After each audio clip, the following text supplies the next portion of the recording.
Hello and welcome to the Squared Circle Psychobabble. We are doing a live stream of all your questions regarding All Elite Wrestling, WWE, New Japan Pro Wrestling, and NXT. My name is Michael Valenti. This is Rob Valenti. Thank you for joining us right now. And a lot of questions that you guys put up here on our YouTube community page. So thank you for submitting those questions, and we will put those, we're going to go through them as quickly as we can before Monday Night Raw. But before we get to those questions, make sure you subscribe, hit that bell for notifications, as we're trying to get to 5,000 YouTube subscribers before All Elite Wrestling, Double or Nothing. And of course, if you are listening on your favorite podcast, provided when this goes up, give us a 5-star review on iTunes and follow us on Twitter at SCPB Podcast. So before we get to the Q&A, we have some, I guess we'll call it breaking news from WWE. They tweeted this out about 10 minutes ago, and that is John Cena suffered an ankle injury last week in the main event of Monday Night Raw in the match between himself, McIntyre, Finn Balor, and the last name is drawing a blank on me right now. Oh, Bobby Lashley, where the winner would face Brock Lesnar for the Universal Championship after Braun Strowman lost the opportunity after destroying Vince McMahon's car. So, one, is this a legitimate ankle injury, or is this a work and we might be seeing a storyline brewing here? Yeah, I definitely think this is a work. If you actually go back and watch the video, it looks like Cena supposedly hurts his ankle as a result of an ankle lock from Drew McIntyre. He later goes on to give, I think it was Drew McIntyre, the attitude adjustment, and he starts limping around on the opposite ankle that the hold was actually on. So I think this is just part of the storyline heading into Royal Rumble, potentially building something between McIntyre and Cena. And who knows, that could, for all we know, that could end up being a match at WrestleMania. That's one of the matches that I'm actually going to be predicting. I know. I mean, Cena's plans are up in the air because originally it was supposed to be Lars Sullivan. We know Lars Sullivan has been rumored to have anxiety attacks backstage, walking away from WWE, and thus he has not been on TV like the others have this past week on Raw and SmackDown. It's going to be interesting to see who actually ends up facing Cena at WrestleMania. It looks like this could start with McIntyre, as you pointed out. Do you, if Lars Sullivan is all ready to go, do you still go ahead with that storyline, or is the McIntyre storyline the better storyline anyway? I like the McIntyre storyline simply because of the fact that the past 2 weeks it's actually had something where they've included Cena and they've made him relevant on the show, and the little few that they've had has actually been kind of fun. And if they intend to actually push Drew McIntyre, which they plan to do earlier this year, and put him in the title picture eventually, no matter if it's Brock or Finn Balor or anybody else for that matter, I think he's a good candidate as any to face John Cena at WrestleMania and even potentially get the rub for that with a win. Yeah, and one thing that Cena's been doing recently, especially because he's more part-time than full-time with WWE, is he's putting guys over. He put Shinsuke Nakamura back a couple years ago. He put Finn Balor in a great way last week. AJ Styles. So it's not like the John Cena of old where no matter the storyline, it was LOL, John Cena wins. That time is gone, and it's great that he's doing that because that's in the wrestling business. That's how it's supposed to be. If you are the top guy and you're on your way out, you go out with your shoulders to the mat, and I think that's where he's going. And he even put the Undertaker over at WrestleMania last year, where it seemed more logical to have Cena win. I don't know, but. What do you guys think? Make sure you type in the live chat here. I am looking at the live chat, and also comment below. And if you like any of the points that we're going to make tonight, make sure you like the video, share the video, subscribe, hit the bell again. So we will start with our questions. I believe we have 12 questions that we will go through. A lot of them were repeated. A lot of them we already covered in other videos. So make sure you go in our channel and watch those videos as well. So we'll start with our first one. It's Dahlia Phil, and do you think WWE will do any big steps like changing into a new era, showing more edgier content since the competition is just beginning? And I think he's referring to All Elite Wrestling being the competition. I know New Japan Pro Wrestling is starting their westward movement, and you got Ring of Honor that's always been, the high number 2. So, what do you think here? I mean, personally, I think they're already making those steps. I think they're slowly starting to transition into edgier content, but I wouldn't expect it to be anything close to what they were doing in the Attitude Era. Mm-hmm. There's a few reasons I say that. One, because society, certain things aren't as acceptable as they once were. They definitely wouldn't be able to get away with a lot of the content that they were able to get away with back in the Attitude Era. So that certainly wouldn't be happening. And the other thing, too, is if you kind of look at some of the backlash that they've been receiving from even the most minor steps to edgier content, right? So we've had the Alexa Bliss walk-in where the guy, her assistant, I think that was that last week or the week before, where the guy walked into her dressing room. Last Monday. Okay. So you had that, and then obviously we know we have the storyline with Naomi, obviously, and Mandy Rose. So there's that going on, and there's been some pushback on that. Now, of course, some of that stuff really bothers me because, again, I've been watching wrestling for a very long time. I grew up during the Attitude Era. It was much worse in terms of content than it is nowadays.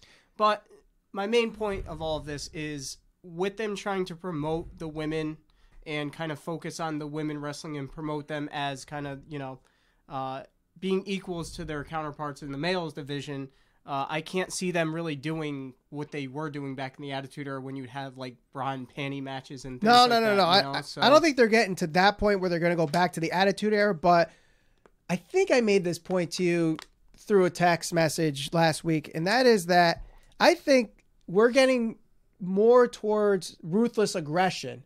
You did say that. Than the Attitude Era. And I mean, they did bring up the words ruthless aggression last week. Yep. Cena did.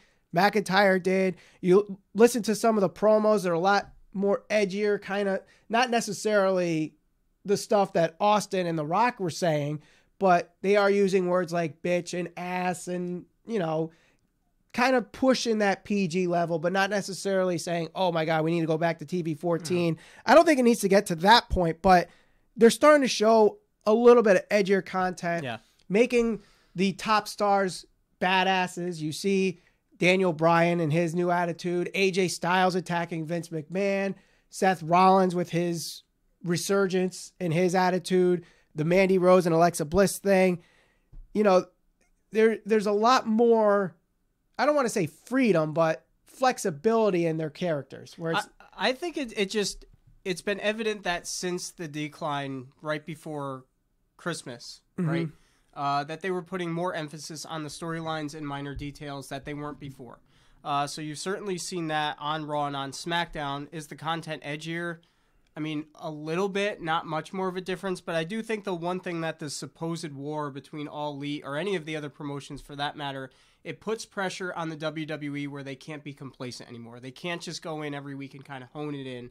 They have to legitimately be consistent with their storylines because that's something that fans have always kind of pointed out as one of their biggest weaknesses where, one guy's getting pushed one week, the next week he's a jobber, a hot potato with the belt, which they've really gotten away from. But at the very least, I don't know if we're going to see much edgier content than what they have now.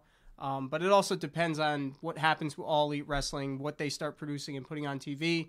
If something they're doing is completely different from WWE and it catches on, well, that puts pressure on WWE to change up their product drastically. So yeah, it definitely will. And I just want to quickly go to the chat here. We got a $2 donation via Super Chat. Thank you to Mr. Michael Law 2011 with a quick question here. And we kind of brought this up and talked about it already, but what do you think on February 1st? Kenny to AEW or Monday Night Raw?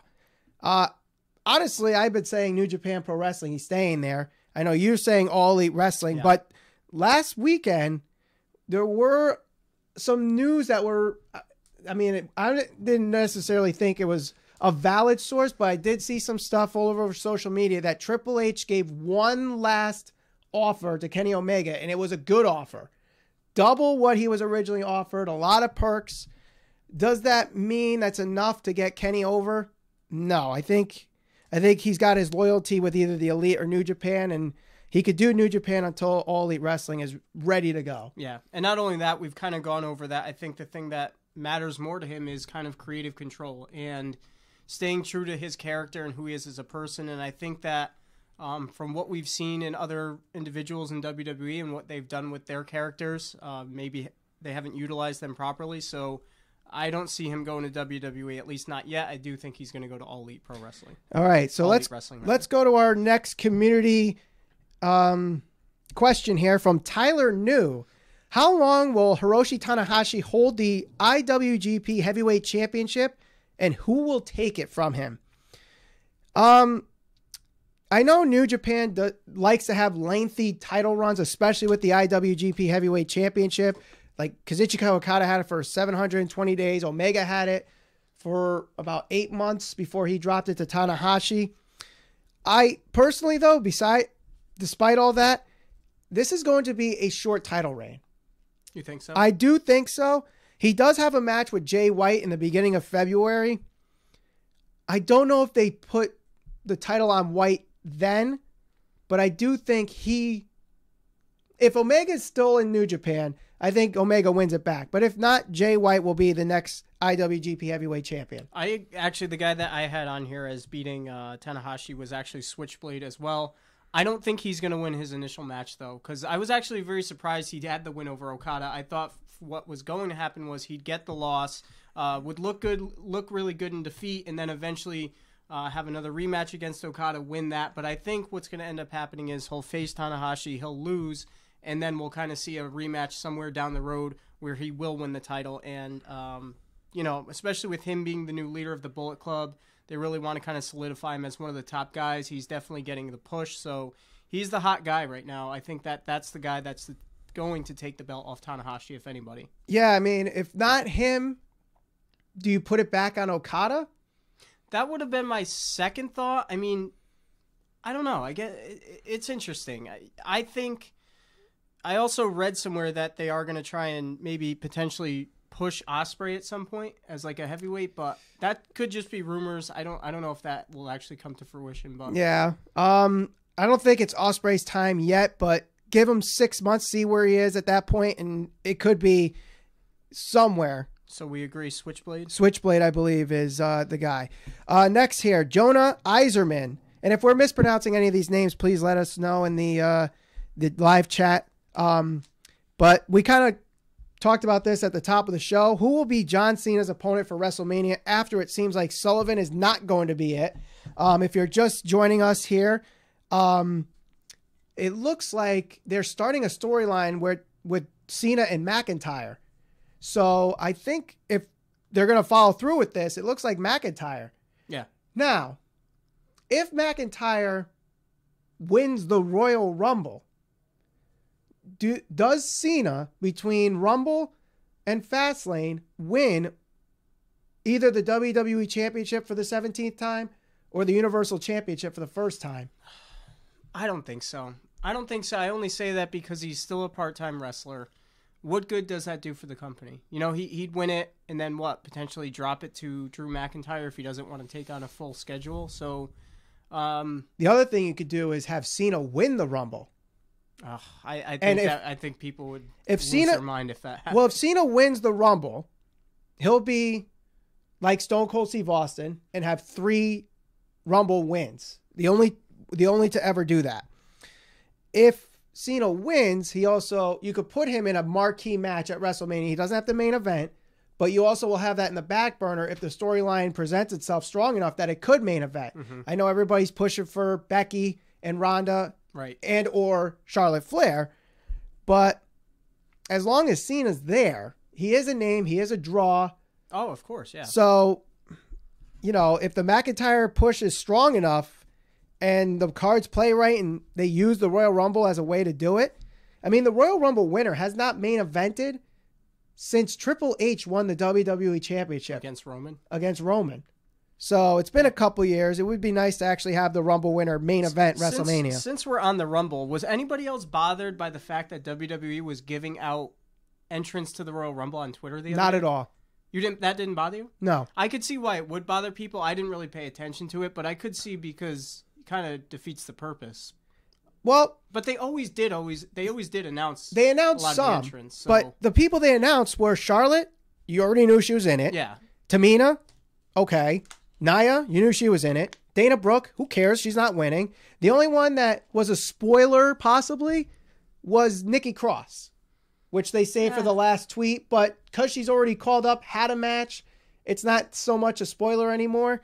If they kept her quiet and then brought her out in the Rumble, then it's a different story. She was also on Raw last week, right. so I think people just would have assumed she would have been in the Rumble either way. So no, I mean, I was not. I mean, I understand the outcry because it seemed like they were going to announce all 30 entrants. Yeah, that would be something different. But I knew better. I even tweeted on our Twitter at SCPB Podcast. I'm like, they're going to just tweet out people that you already know. There's no surprise here. So, all right, let's go to our next question here from Australia. Tyson Tubb, thank you for the subscription. Thank you for your question. And it is, which of these 3 former WWE pay-per-view ideas would you return in 2019? The options are the King of the Ring, Cyber Sunday, or Night of Champions. I didn't even have to think twice on this one, and I said King of the Ring. I love the King of the Ring, and I was so upset when they got rid of it. I was excited when they brought it back, and I was upset again when they destroyed Wade Barrett when he won the King of the Ring. Well, the last several, so you had, Wade Barrett. Before that, I think you had William Regal. Before that, who was it? Sheamus won it. He was one of the later ones, but Sheamus got somewhat of a push afterwards. They never really treated the last several King of the Ring winners, they never really treated them with kind of any respect. They didn't really give them any momentum. Right. They tried to do William Regal, and I think he got suspended a few weeks or months after that. Right. Yeah, I mean, when it first started, the guys that were winning the King of the Ring, they were getting some kind of push. Bret Hart won it in 93. Owen Hart won it in 94. Mabel won it in 95. Austin in 96. Triple H in 97. Shamrock in 98. So, and then Billy Gunn in 99. So that's where it kind of. There were a lot of good guys. Kurt Angle won it. Yep, were King of the Ring winners, and not only that, but if you're trying to establish a young guy as a heel, what better way than to have him to win the King of the Ring? Right. What would be... See, we grew up with the King of the Ring, but the Money in the Bank has been... It's the new way of pushing someone. Yeah. Which do you prefer helping someone get pushed to the main event spot or the top guy spot? The King of the Ring or the Money in the Bank winner? Well, I think you can establish two things with Money in the Bank, right? So if you're the King of the Ring, you're assuming you're one of the next top guys coming out, right? So you can establish that over the course of time. You can still accomplish that with somebody winning the Money in the Bank. You can have them, promote them as one of the top up-and-comers, and once the time is ready, he cashes in. The nice thing about the Money in the Bank is the element of surprise. You could have a guy, this happened with Edge when he cashed it on Cena. It was the end of the pay-per-view. Vince McMahon came out. He announced that the night wasn't over. Edge cashed in. The crowd went crazy. So with that element of surprise, it always keeps the fan on edge. You can always tease the cash-in. So I like the element of the cash-in for the Money in the Bank, but I think you can really kind of still build somebody with the King of the Ring or the Money in the Bank. Right. I mean, I always loved the King of the Ring, and you look at the guys like Austin and Angle and Lesnar that won the King of the Ring and did something with it. Also, the fact that you have to win a tournament to help build, whereas Money in the Bank, you win one ladder match, and most of the time you're weaseling your way to a championship. Whereas King of the Ring, you build a credibility as to why you should be the number one contender, why you should be champion. I always like the King of the Ring better. The flip side of that, too, is you could have one of the younger guys like play the underdog, somebody like Johnny Gargano or Daniel Bryan, maybe not so much anymore, but have somebody like that make it to the finals, lose to the guy that wins the King of the Ring, but you can also build a star in a losing way with the King of the Ring tournament, too. All right, let's move on to our next question from Shane Kegley. How did WWE end up making it legal to add on to contracts due to injury? How can they get away for freezing a contract, and why can't a person fight WWE for freezing the contract? It's simple as this. They're independent contractors. That's it. They're not like, our employer hiring us. We are employees, and we're there until they tell us we're fired. WWE, on the other hand, they're hiring independent contractors. And they say, okay, in this contract, you are working 3 years, 5 years, X amount of dates, whatever the case may be. If you can't fill those dates because you're injured, then they're going to hold you up on your end so you meet that deal. And if you don't, it's breach of contract. It's simple as that. It's legal jargon. I'm sure the lawyers have wrote it up in such a way that WWE will never be at liability for this. So it's that simple. Any thoughts on that? I'm not a law expert, so I'm not even going to divulge into that whole conversation. All right, we'll move on to the next question then. LI161, do you think All Elite Wrestling and Impact Wrestling will have some type of partnership soon? According to Barn Burner's Fired Up podcast, there are some talk between the two parties to work out a partnership of some kind. What do you think of this? Are you opposed to this? Do you think it's a good idea? First off, anything that comes from the Barn Burner Fired Up podcast is usually speculation. Now, sometimes it does come out as true. Most times it's not, and you do have to take that podcast with a grain of salt, especially depending on what exactly they are reporting and how you read the quotes. A lot of people try to take the words that they're saying and make them fact when they're really just speculating. So, do I think there is a partnership coming?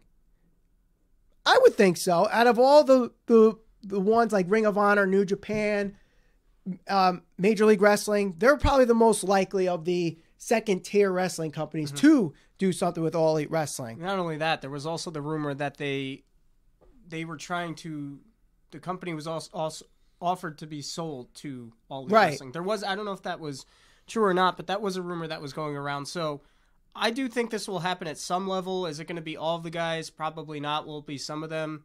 At some point, I think so. I think we're just going to have to wait and see what actually ends up happening with All Elite Wrestling. Who's sharing talent with who's playing nice with who, and who's just going to say, we're going to do this on our own. Right. Are you opposed to a partnership between the two? I am not. I think there could be some great matches there.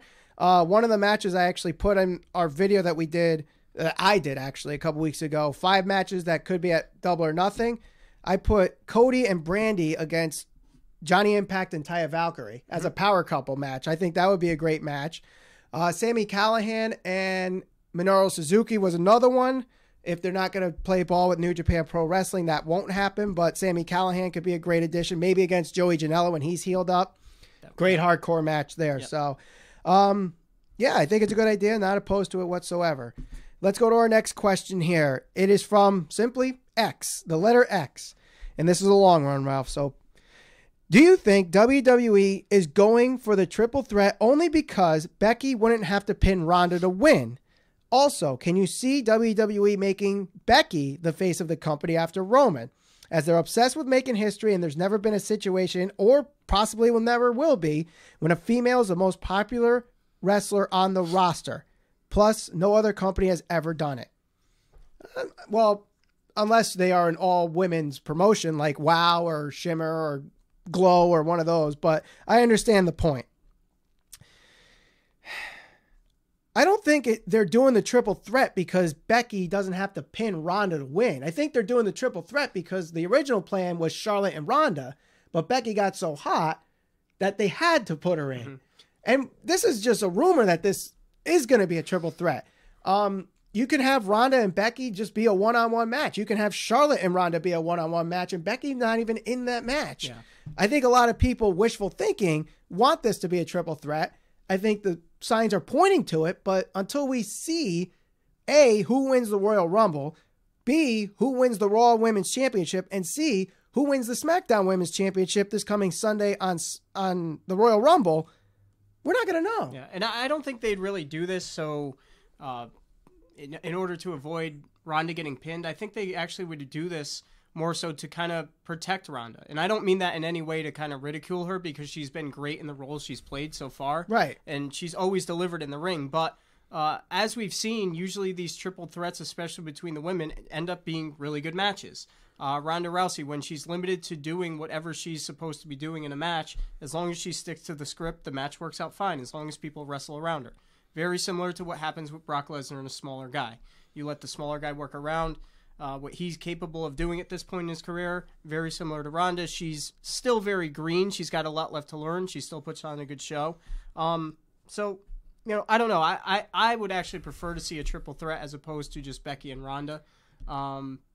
But I don't think they'd really have to go to the lengths of Ronda being protected by not being pinned. No, I think also the other reason you want to put Charlotte in this match, too, is you got to have that ring general. And I'm not saying Becky can't.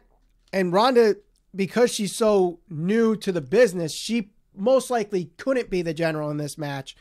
Charlotte has the most experience. She has the bloodline.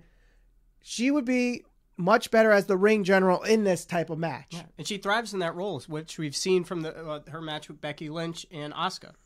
Right. So I think that's fine. So speaking of Becky, Ronda, Charlotte, and this whole thing going on, our next question comes from Eric Lowry. If Ronda and Sasha go first at the Royal Rumble, I've got a feeling Charlotte is going to interfere and Sasha will be the new champ. Do you agree? I think it's more likely that Becky's match goes first. Ronda costs her that match. Ronda wins the Rumble and then challenges Ronda Rousey. I think that's what most people are thinking, but I could actually see this happening. I could see it happening too. I could see this happening. I could see it where Becky interferes instead of Charlotte. I could see Bayley getting involved instead of either one. I could see Nia Jax getting involved. I mean, to me, one of these two matches are going to end up screwy. And whoever gets screwed is going to end up in the Royal Rumble. The question will be, do they do the 1994 Royal Rumble finish and have it so that both Charlotte and whoever that gets put into the Rumble last minute land at the same time? Yeah. They could certainly do that. I mean, it's funny because for all intents and purposes, you would think that they were going to go for some type of triple threat between Ronda, Becky, and Charlotte based on the way the ladder match ended, right? Where Ronda cost both of those individuals the championship and Asuka ended up winning.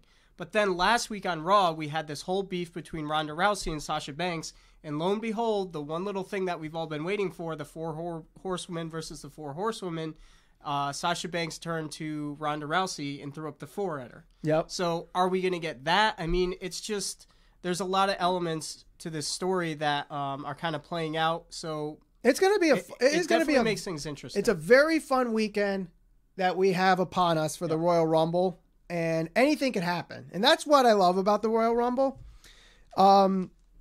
It's personally my favorite pay-per-view of the year, even better than WrestleMania. And this card is so good. And there's no clear-cut, oh, this is definitely going to happen. That's definitely going to happen. This guy's definitely winning.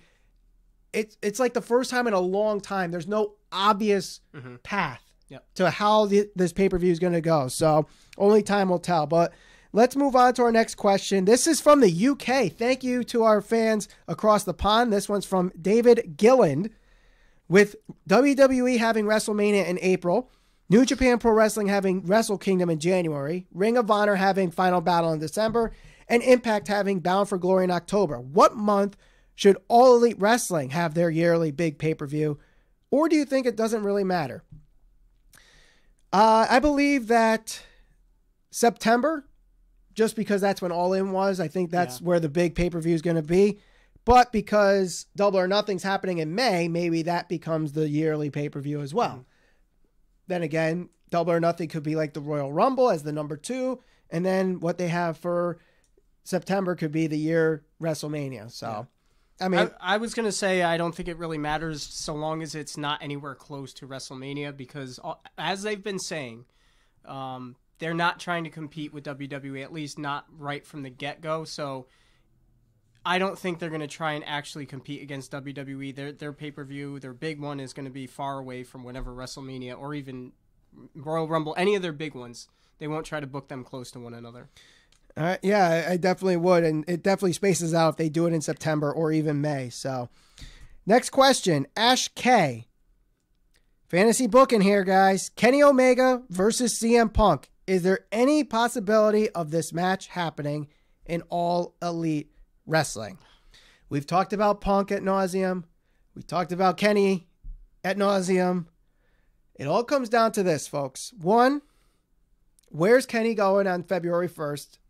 And 2, can they get CM Punk out of retirement, regardless of what company? Can a wrestling company get CM Punk out of a retirement and into a ring? I would lean more towards this not happening. But if it were to happen, the most likely scenario would be All Elite Wrestling. I say it doesn't happen. For all the reasons we talked about on like the last 4 shows.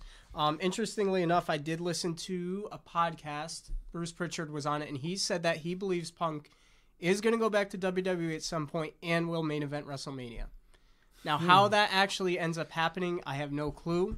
But I don't Punk return confirmed. I don't see Punk going back to wrestling in any way, shape, or form anytime soon. So I think it's very unlikely to happen anytime soon. Yeah, I as much as I would love to see this match, you got to also think about this. CM Punk has not been in the ring for, it's going to be 5 years this Sunday. 5 years since he's last been in a wrestling ring. Even if this match were to happen, would it meet the expectations because you got Omega, who's the best bout machine, and CM Punk, who was the self-proclaimed best in the world?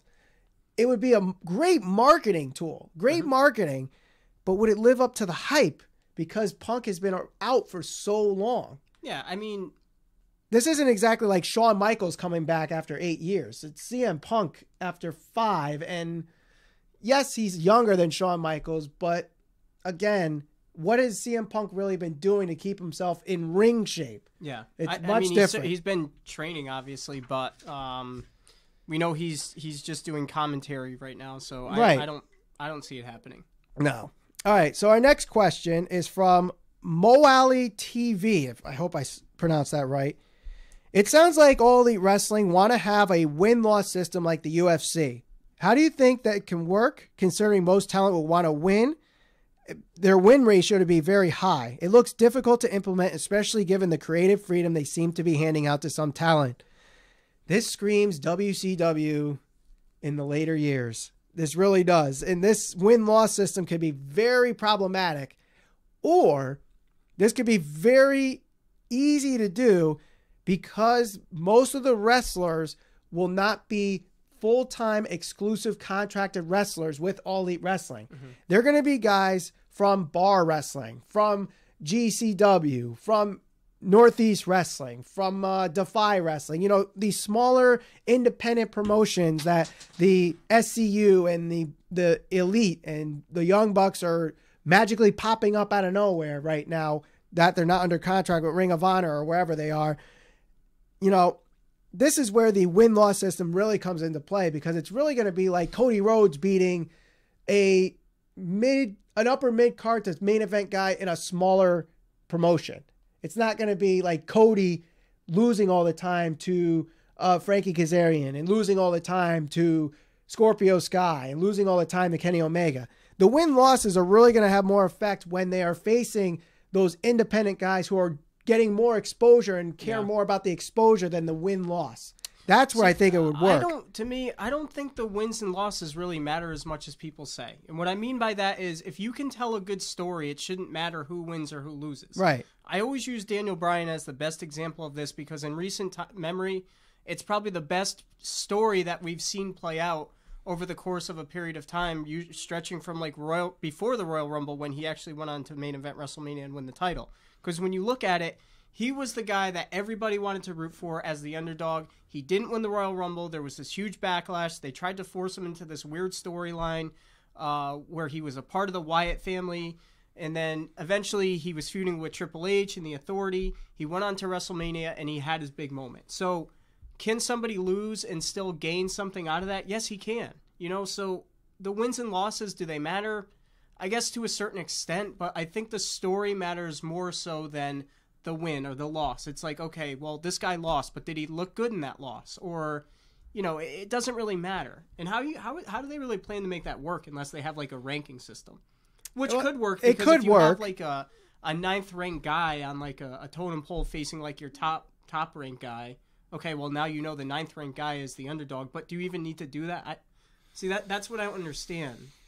Well, how does it work in UFC? I don't watch UFC. You do. Well, UFC is legitimate. I understand that. You have a ranking system. Right, but can a guy that's like 10th or 11th face the champion? Yeah, I mean, that happens more so now in the UFC than it ever did, where they want to put on the best fights possible. If that means GSP wants to come out of retirement and fight Conor McGregor tomorrow, that's going to happen.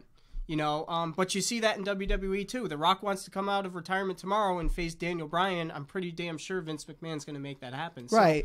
This is wrestling. This is entertainment. This is sports entertainment or professional, whatever you want to call it.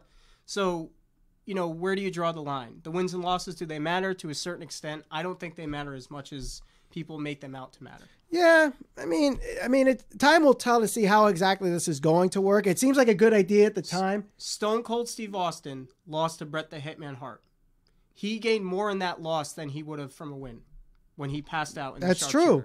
That's just one example. That's you don't true. need to win a match to elevate your career. Sometimes a loss is just as good as a win. Yeah, that's definitely true. That's a great example right there. We got one more question that actually came through our Twitter page at SCPB Podcast. A new follower, Jason Scriberis. Thank you for the follow on Twitter at SCPB Podcast. And his question is, with the talks of stars going to All Elite Wrestling, who could we see move from TNA, New Japan Pro Wrestling, or Lucha Underground? And also, can All Elite Wrestling target people from Evolve and Progress Wrestling? Those are British promotions, if you're not familiar with them. Evolve and Progress are tricky because of the relationship with WWE. I know Johnny Gargano just did a show with Evolve this past weekend. So Evolve will be kind of hard to do and hard to target. TNA or Impact, we talked about this earlier in the show. We think that the partnership will most likely happen. And it makes a good idea, so there's no need to poach anybody there or talk to anybody there. New Japan Pro Wrestling, that's an interesting one. It depends how All Elite Wrestling pans out in 2 or 3 years. You might see a partnership down the road, but other than that, I don't see anybody really... I don't see All Elite Wrestling really going after Kazuchika Okada while he's under contract. Obviously, when he's going to be a free agent, everybody's going to go after him. Yeah. Whether you're WWE or New Japan trying to re-sign him, Ring of Honor, he's going to be a hot free agent. Lucha Underground, I think the only two that really come into play here are Pentagon and Rey Fenix. Yeah, I agree. So other than that, it's hard to say who they're going to talk to outside of these other promotions, because the other thing is there's a lot of talent sharing in these other promotions outside of WWE. So how do you target someone who's not necessarily under contract and has all this flexibility, especially with Impact? Yes, they have contracts with Impact, but you see them all over the place. They're doing these bar wrestling shows and Defy wrestling shows, and they're on Lucha Underground, and they're doing stuff with WOW Wrestling. And Cody Rhodes went on a recent interview and he said that he's committed to showing the younger talent, the independents, like those guys. Right. He wants to showcase the younger talent that's available out there. So I think to a certain extent you're going to see All Elite Wrestling promoting those talent. I don't think it'll mean they'll be signed to exclusive contracts with All Elite Wrestling, but they will be able to go there and perform whenever they're needed or asked, or whatever you want to say about that. So he even went on to say that, they can't do what WCW did. They can't just go and pull all the talent from WWE. Nor do I think they should, because, we kind of see what happened with WCW when they did that, and there was a whole bunch of egos and not a lot of leadership, and the company folded. So I think the smart thing is to promote the young talent like they want to do. I think they're going to try and get as much young talent as they possibly can, but I don't think that means they're going to be signing them to exclusive contracts just to All Elite. They'll be able to perform elsewhere too. Yeah, that is all our questions that we had prior to this, but I do see a few coming up here on the live chat, so let me just scroll through here, see if there's any good ones. I saw a couple, so let me just see here. Bloody Blues, will All Elite Wrestling cooperate with Southpaw Regional Wrestling? Just had to put that out there. Great question, but no. Do you think Sasha Banks is really serious about leaving WWE? No, this was complete troll job on her part on Twitter. Did you see this tweet? Probably. So she tweeted out she wants to be just like the Revival. Hashtag Yes, WWE San Antonio. So of course everybody's saying, oh, she's asking for her release too. But I guess what happened was there was a really good tag team match with the Revival at this house show. I think they were wrestling Gable and Rude. Mm-hmm. And I think what she was more alluding to was she wants to have good tag team wrestling in the women's division, seeing that we're going to have the women tag team titles. That's where they were going for that. Yeah, that's what she was saying, not that she wants to leave. And I think Bayley and Sasha are probably the odds-on favorites to win the women's tag team titles anyway. So yeah, that would be my guess. I would say either them or the Iconics as a dark but still that's. I don't know if they're at that point yet. No, I like them. Right. Not a lot of the people do. Let's see here. We have Lux. Do you guys think Almas or even Mustafa Ali could win the Royal Rumble? It depends. Do they want the Royal Rumble winner not to main event WrestleMania for the third consecutive year? If they don't care, then yes, I could see Almas or Mustafa Ali winning the Rumble. Yeah. Especially with Mustafa Ali having wins against Daniel Bryan. If Daniel Bryan holds the title all the way till WrestleMania, Mustafa Ali could potentially be that guy. And I agree with that. I'd rather see Rey Mysterio and Almas in a ladder match for the IC Championship at or U.S. title, you mean? U.S. title, and it's same thing. Yeah. I think that's going to end up being a I think that's going to be more of like a multi-man where Almas and Mysterio will be involved. Maybe you see Samoa Joe. Maybe Mustafa Ali will be in that match. I don't see it being one-on-one. And honestly, I might be one of the minority on this. I am kind of upset that they booked Mysterio versus Almas in this 2 out of 3 falls for SmackDown. Because you'd rather see it on a bigger stage. I'd rather see it on a bigger stage. And the card for SmackDown, it has a pay-per-view feel to it. It seems like all the matches that they can't put on Royal Rumble, they are putting on SmackDown. It's going to be a great show. I can't wait for tomorrow, but that 2 out of 3 falls was really that was a tough one. Let's see. Fairs Grafari, do you think Walter will end Pete Dunne's title reign? Yes. Yes, definitely. I love Walter and put a rocket on him. He's going to be an instant star. Let's see here. Shane Kegley, Blanchard is under contract with TNA for how long? Honestly, I don't know how their contract's worth with Impact because she has so much flexibility. She's everywhere besides Impact. But I think 2020. I think 2020, but I'm not 100%. Thank you to Johnny Ace for finally solidifying that Kenny Omega can't go to the Royal Rumble. I've seen that so many times that Kenny's going to the Royal Rumble. He can't go. He's still under contract till February 1st. Let's see. Any other questions here? Nicola Jorikin. I hope I pronounced that right. If not, I apologize. What do you think about Goldust joining All Elite Wrestling? Well, he certainly couldn't be Goldust if he went there because I'd imagine WWE holds the rights to that character. He could be the natural Dustin Rhodes. That too, or he could be what was that guy's name? 6? 7. 7? Oh, X-Pac was 6. Jeez. I don't think they'll have it. I think Goldust as 7 is the equivalent of Cody as Stardust. It might be even worse. Let's see. Ripkowski. Hey guys, how you doing? We're doing good. Thanks for watching. Very big fan. He's been tweeting us and promoting us and sharing our videos. So thank you very much for that. Let's see. I got a question for everybody. Was it roughing the passer on Tom Brady yesterday?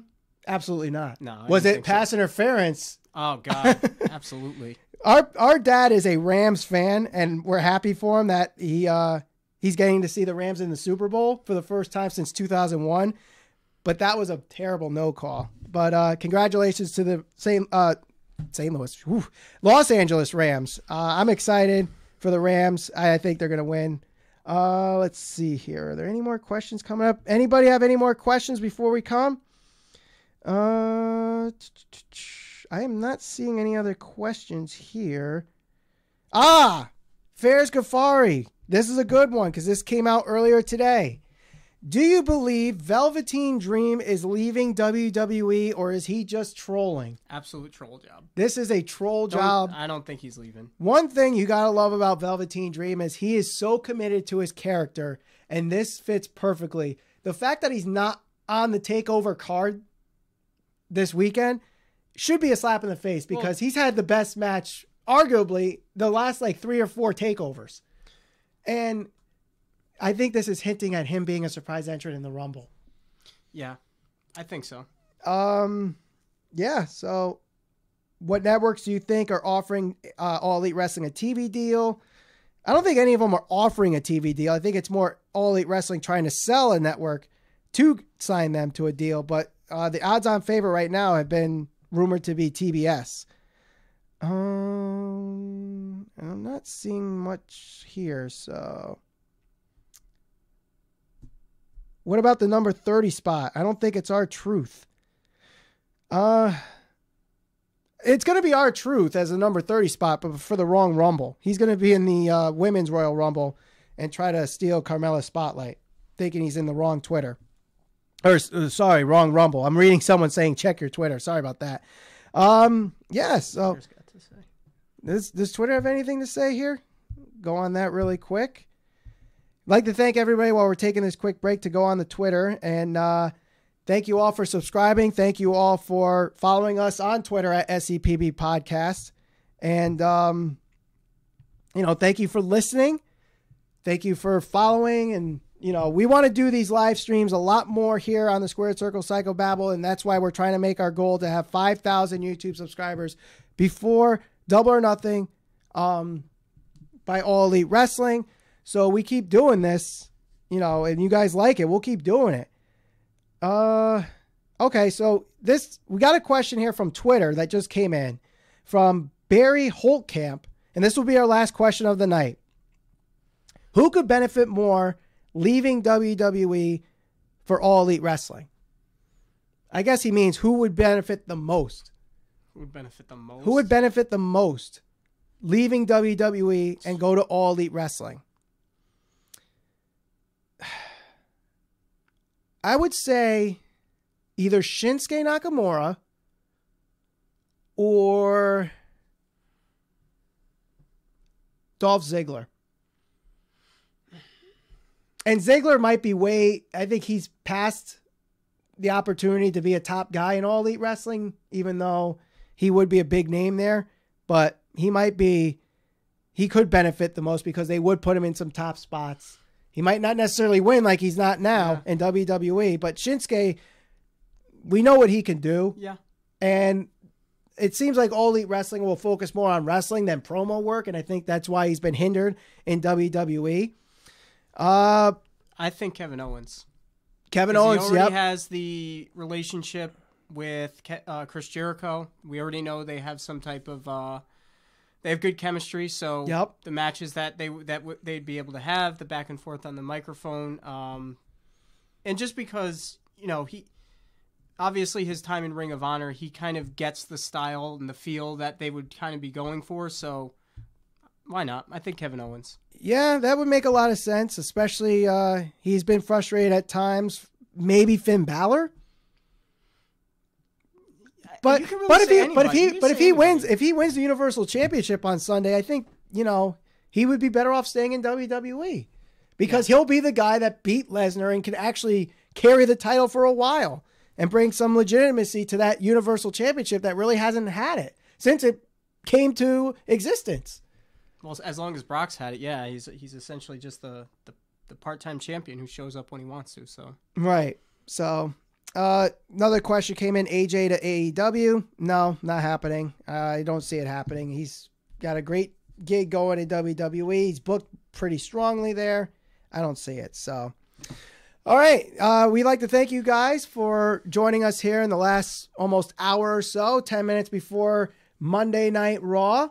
If you are not subscribed to us yet, make sure you do. Hit that bell for notifications. We're trying to get to 5,000 subscribers before All Elite Wrestling Double or Nothing. And of course, if you listen to our podcast on iTunes, make sure you give us a 5-star review there because that will go a long way as well. And until next time when we have our next podcast. We're not sure what we're going to do yet. Hopefully maybe a prediction show before the Royal Rumble, before TakeOver. And, you know, if you have any questions that you want us to answer, comment below here if you're watching after the live stream. For Rob Valenti, my name is Michael Valenti. Thank you for listening and watching the Squared Circle Psychobabble.